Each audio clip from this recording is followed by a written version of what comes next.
বাংলাদেশ দল টানা সেমিফাইনাল এবং ফাইনালে সুপার ওভারে ম্যাচ নিয়ে গেল।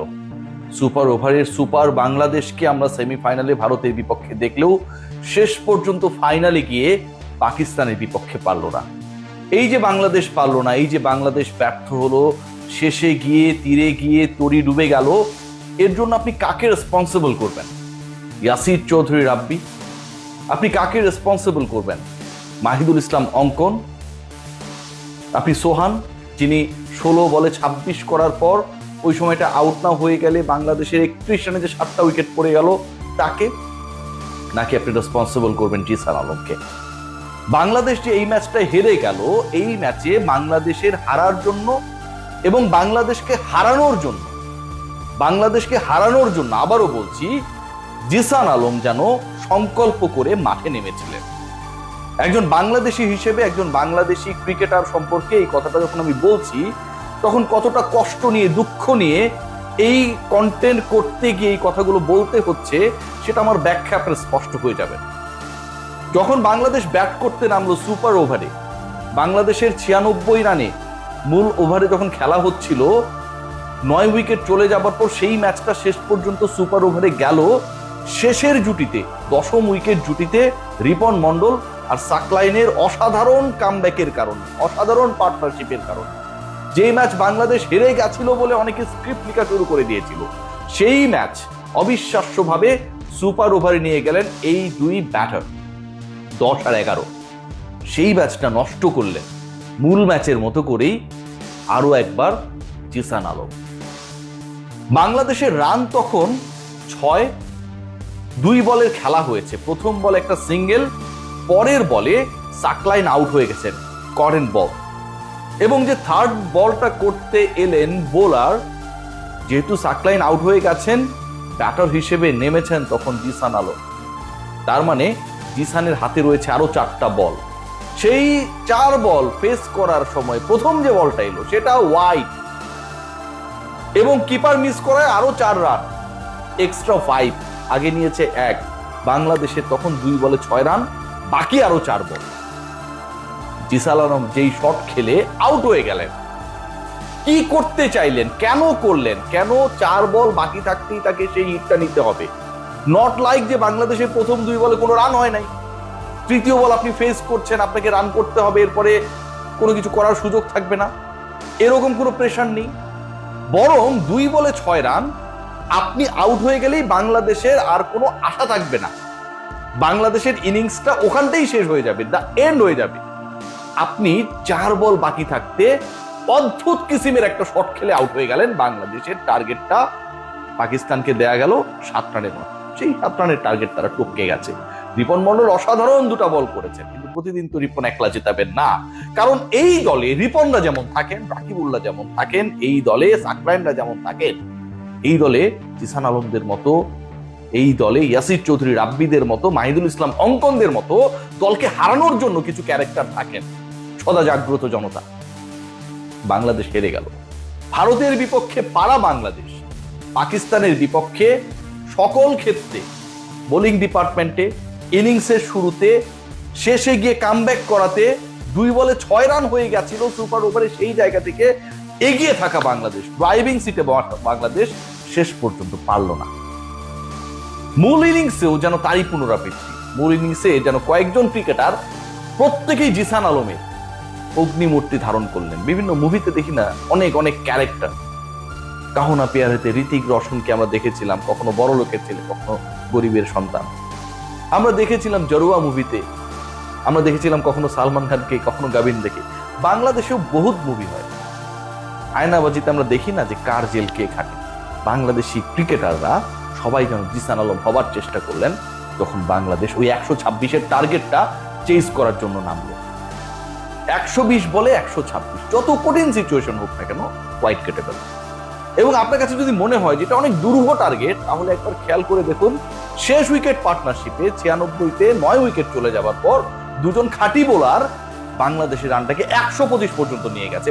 অথচ সেই কাজটা অন্যরা করতে পারলো না। আকবর আইলা করতে পারলো না, হাবিবুর রহমান সোহানরা করতে পারেন নাই আমার প্রিয়, আমার অতি প্রিয় ইয়াসির চৌধুরী রাব্বি।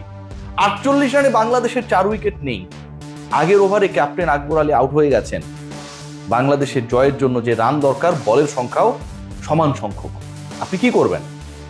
আপনার যদি মগজ মানে ব্রেইন যদি জায়গা মতো থাকে, আপনি উইকেটে টিকে থাকার চেষ্টা করবেন, কারণ আপনার 4টা উইকেট নাই। আপনার অনেক বেশি পিটিয়ে রান করতে হবে সেই তারা নেই। 4 উইকেট যেহেতু নেই, আপনার ভ্যালু রয়েছে, আপনার উইকেটের ভ্যালু রয়েছে to stay in the crease. আর আপনার যদি প্রপারলি ব্রেইনটা জায়গা মতো না থাকে, অথবা আপনার মাথায় যদি অন্য কিছু ঘোরে, ক্রিকেট ছাড়া অন্য কিছু, আপনি ক্রিকেট খেলতে নেমেছেন কিন্তু আপনার অনেক চিন্তা ভাবনা, ক্রিকেটটা শুধু মাথার মধ্যে নেই, তাহলে আপনি কি করবেন? Then you are Yasir Chowdhury. Down the উইকেটে তিনি গেলেন, যখন বাংলাদেশের ছক্কার দরকার হয় তিনি 4 মারেন, যখন সিঙ্গেল রান প্রয়োজন হয় জয়ের জন্য তখন তিনি ছক্কা মারার চেষ্টা করেন, যখন টিকে থাকার দরকার হয় তখন তিনি ডাউন দ্য উইকেটে চলে যান। আজকে সেই কাজটা তিনি করলেন, এবং তার মারা বল সবসময় আপনারা শিওর থাকবেন। কোনো প্রেডিকশনের দরকার নেই, অনেকে বাজি ধরে না, তাদের জন্য অনেক সহজ। ইয়াসির রাব্বি যদি ভুমভাং কিছু করতে চেষ্টা করে, ওই বলটা ক্যাচ হিসেবে ফিল্ডারের কাছে যাবে, এবং যেখানে ফিল্ডার দাঁড়িয়ে থাকবে সেখানে দৌড়ে যাচ্ছে, ক্যাচ ধরার জন্য চেষ্টা করছে, কোনো কিছু করার দরকার নেই, শুধু হাত পাতবে ধরে যাবে। ইয়াসির চৌধুরী রাব্বি উইকেটটা বিলিয়ে দিয়ে আসলেন। মাহিদুল ইসলাম অঙ্কন ডাক পেয়ে ডাক মারলেন, ন্যাশনাল টিমে টি20 সাইডে ডাক পেয়েছেন, এবং ডাক পাওয়ার 1-1.5 ঘন্টার মধ্যে তিনি ডাক মেরে দিলেন। 4 বলে 0 রান, কোনো রান করতে পারেননি, তখনও কিন্তু তার টিকে থাকার সময়। রান যেহেতু কম হয়েছে, পাকিস্তানি ব্যাটাররা ভুগেছে, মানে আপনাকে স্ট্রাগল করতে হবে। 5ম বলে রিভার্স সুইপ করতে চলে গেলেন আমার প্রিয় অঙ্কন ভাই। বাংলাদেশের নির্বাচকদের মতোই তার ব্যাটিং এক্সিকিউশন। গাজী আশরাফ হোসেন লিপু অঙ্কনকে নিয়েছে হচ্ছে ওই বিপিএল, গত বিপিএলে একাদশ বিপিএলে ভালো করেছিলেন খুলনার হয়ে, যে কারণে তাকে গত 1 বছরে আবার লিপু ভাইয়ের মাথার মধ্যে ছিল না। বিপিএল এসেছে, লিপু ভাইয়ের মাথায় ঠিক করেছে, কে ভালো করেছে, অঙ্কন ভালো করেছে, ওরে টিমে নেয়। 1 বছর হয়ে গেছে, কি হয়েছে? ও তো এখনো আছে, এভেলেবেল আছে, ওরে টিমে নিয়ে আনো। মাহিদুল ইসলাম অঙ্কন রিভার্স সুইপ করতে গেলে উইকেট বিলিয়ে দিয়ে আউট হয়ে গেল। কেউ ডাউন দ্য উইকেটে যায়, কেউ রিভার্স সুইপ করতে যায়, এদের কোনো চিন্তা নেই, কারণ কেউ খারাপ করলে এদেরকে নিয়ে সংগ্রামী জনতা, আমরা যারা কন্টেন্ট ক্রিয়েট করি, ভিডিও বানাই, ক্রিকেট অ্যানালিস করি, আমরা বলবো এদেরকে দলে ঢুকান। তাদের তো কোনো চিন্তা নেই, তাদের পেছনে আমজনতা যারা ফ্রুটো খায় তারা সবসময় রেডি থাকে। বাংলাদেশকে হারানোর জন্য বেশি কিছু লাগে না, একটু জিসান আলম, মাহিদুল ইসলাম অঙ্কন, ইয়াসির চৌধুরী রাব্বি, 11 জনের খেলা হলে এরকম 3-4 জন ক্যারেক্টার থাকবে, নো ডাউট যে বাংলাদেশ হেরে যাবে। এই ম্যাচের সবচেয়ে পৃথিবীর সহজতম ক্যাচ জিসানের ব্যাপারে ডেফিনেটলি আবারও বলছি, আমি একটা স্ট্যাটাস দিয়েছিলাম, might be his okay, might be there is no problem, but tension, confusion, suspicion release করার জন্য হলো তদন্ত করা উচিত বাংলাদেশ ক্রিকেট বোর্ডে। এটা আমার মত। আগের ম্যাচে খুব সহজ ক্যাচ ছেড়েছে, যখন 1 বলে 4 রানের দরকার, দৌড়ে রান নিচ্ছেন, বলটা থ্রো করলেন এমন জায়গায় যেখানে না বোলিং এন্ড না কিপিং এন্ড, মাঝামাঝি জায়গায়। আজকের ম্যাচে যেই ক্যাচটা তিনি ছেড়েছেন, এটা ক্রাইম বললেও ভুল হবে, এবং এটা আমি মনে করি, এটা আমার ব্যক্তিগত মত, ইট ওয়াজ আ ইন্টেনশনাল মিস। আমি মনে করি, তার কাছে মনে হতে পারে যে ক্যাচটা আমি ধরবো না, এমনিতেই মনে হতে পারে, এটা তার ব্যাপার, বাট টু মি এই ক্যাচ ছাড়ার কোনো কারণ নেই। আপনি বলতে পারেন পাকিস্তানি ফিল্ডারও ক্যাচ ছেড়েছে, দৌড়ে গেছে, অনেক উপরে ছিল, বাউন্ডারি লাইনে গিয়ে ওই ক্যাচ ছেড়েছে। জিসান আলম যেই ক্যাচ ছেড়েছে, আনবিলিভেবল। জিসান আলম যেভাবে সুপার ওভারে গিয়ে ভেরি ফার্স্ট বল, যেটা তার লাইনে ছিল, মারতে গেছে, 3 বল বাকি থাকতে বাংলাদেশকে অল আউট করে দিয়েছে, আনবিলিভেবল। এগুলোর স্ক্রুটিনি হওয়া দরকার, একদম হওয়া দরকার মিন্স হওয়া দরকার। আমার প্রিয় বুলবুল ভাই, মিষ্টি ভাষী বুলবুল ভাই, ভালো কথা বলে আইসিসিতে জব করে এসছে, তিনি আমাকে নিয়ে যতটুকু টেনশন করে যে রিয়াসাত কেন বিসিবির মধ্যে ঢুকে, ইদানিং তার মাথায় এই টেনশনটা ঢুকেছে, সিরিয়াসলি ইদানিং ঢুকেছে। এই টেনশনটা করেন না ভাই, এই টেনশন যারা করছে তারা কিন্তু এই টেনশনই শেষ হয়ে গেছে, অন্য কোনো কিছু তাদের করা লাগে নাই, ফারুক ভাই করছে টেনশন। সো এই টেনশন করেন না, আপনার ক্রিকেট নিয়ে টেনশন করেন। বাংলাদেশ যে আজকে জিততে পারলো না, পরাজিত হতেই পারে, চ্যাম্পিয়ন হতে না পারতেই পারে, চ্যাম্পিয়ন হইতে হবে এরকম কোনো কথা নেই, কিন্তু যেভাবে হেরেছে, way they lost the match, unexpected. কি অসাধারণ বল করেছে বাংলাদেশ। শেষ ওভারটার কথা বলুন, শেষ ওভারে আগের ওভারটার কথা বলুন, রিপন মন্ডল 19তম ওভারে 6 বলে 3 উইকেট নিয়ে নিলেন, 2টা বোল্ড, একটা এলবিডব্লিউ, হ্যাট্রিকের সম্ভাবনা জাগিয়েছেন, শেষ পর্যন্ত সেটা হয়নি। কিন্তু রিপন মন্ডল পুরো আসর জুড়ে যেভাবে খেলেছেন, এবং শেষ পর্যন্ত অন্য ব্যাটাররা যখন ফেল করেছেন, পুরো আসরের সেরা বোলার 11 উইকেট নেয়া রিপন মন্ডল বাংলাদেশকে ফাইট ব্যাক করিয়েছে লাস্ট উইকেট পার্টনারশিপে। রাকিবুল যেভাবে খেলেছেন, যেভাবে ব্যাট চালিয়েছেন, যেভাবে বাংলাদেশের স্বপ্নটাকে মেহরবের সাথে 37 রানে পার্টনারশিপে 53 রানে 9 উইকেট চলে যাওয়ার পরেও, 7 উইকেট চলে যাওয়ার পরেও ইনফ্যাক্ট বাঁচিয়ে রেখেছিলেন। আনবিলিভেবল।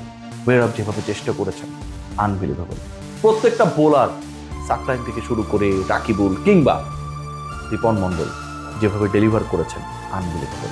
আর বাংলাদেশ যেভাবে হেরেছে, যেভাবে জিসানরা হারিয়েছে বাংলাদেশকে, ইয়াসির চৌধুরী রাব্বিরা যে ভাব নিয়ে মাঠের মধ্যে নামেন, না জানি কি ওরে বাবা, খেলতে গিয়ে যে কামটা করেন, এটাও ব্যাড নাইট।